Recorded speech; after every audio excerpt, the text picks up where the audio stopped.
Initiating simulation 019, the loneliest place on Earth. Welcome to Point Nemo, the oceanic pole of inaccessibility, the furthest point from land in any direction. If you are here, the nearest humans are not on Earth.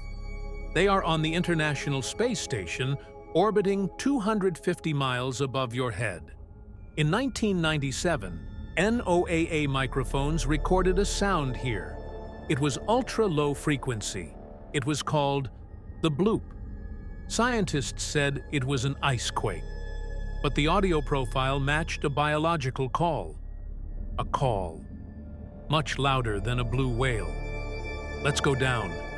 Sunlight disappears at 1,000 meters. The pressure here would crush a submarine like a soda can. At 4,000 meters, you are in the midnight zone. But why are there lights moving down here? The bloop wasn't an ice quake. It was a heartbeat. Something is waking up. Point Nemo isn't just a coordinate. It's a cage. The ocean is deep for a reason. Simulation result. Do not disturb the water. Stay on land. End log.